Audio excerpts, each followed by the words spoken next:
nous avons travaillé sur les outils. Alors déjà, je voudrais remercier Marie qu'on a appelée à la rescousse à midi aujourd'hui pour, voilà, pour remplacer quelqu'un de la maison d'emploi. Donc merci Marie. Sur les outils, alors nous on va vous parler de storytelling. Donc en fait, bien sûr qu'on a parlé de CV, de lettres de motivation. Bien sûr qu'il faut qu'ils soient bien faits, originaux, percutants, sans faute d'orthographe, avec une bonne syntaxe, enfin, voilà, tout ce qu'on sait. Mais en fait, on s'est plutôt dit que pour revenir à la notion de projet que tout le monde a évoquée, il fallait déjà écrire son projet et consacrer en fait le raconter sur plusieurs types de supports. Voilà, c'est pour ça que je vous parle de storytelling. Hein. Donc notamment dans les supports qu'on a évoqués.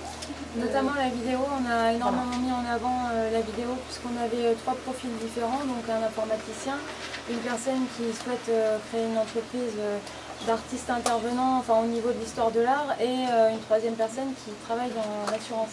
On a défendu l'idée que c'est pas parce qu'on est sur un domaine par exemple spécifique comme l'art qu'on doit valoriser la vidéo et à l'inverse on se dit on est dans l'assurance, on va essayer de formater un peu la chose en proposant un support classique. Et donc on a énormément valorisé ce support-là vidéo en pensant que c'était peut-être un atout et que ça ferait la différence par rapport entre plusieurs candidats. Voilà. Et alors, bon, on peut considérer qu'on a un CV, on a une lettre de motivation, on a de la vidéo, on peut aussi faire un blog, on peut aussi se faire une page Facebook. Et en fait, sur le storytelling, donc sur le fait de raconter son histoire ou une histoire intéressante pour des recruteurs, par exemple, on va essayer de travailler les contenus différents. Alors on parle évidemment de vidéo LinkedIn, c'est-à-dire chaque support peut être travaillé différemment avec des contenus différents.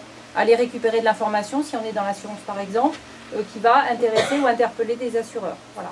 Donc en fait, essayez de bien mettre ça à plat au départ pour voir les contenus, les différents supports, tout croiser.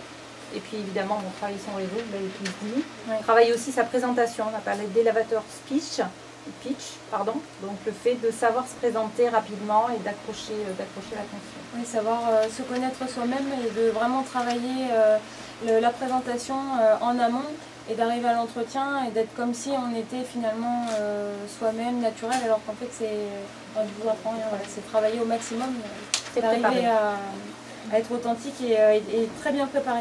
Voilà, je crois qu'on a bouclé. Oui, on a fait une synthèse, mais c'est vrai que tout ce que vous avez dit au préalable, voilà, on l'a dit aussi. Voilà, on l'a dit aussi et on rajoute des petites choses, mais c'est vrai que tout ce que vous avez dit. Mais quand même, la vidéo, pensez à la vidéo. Pensez à la vidéo.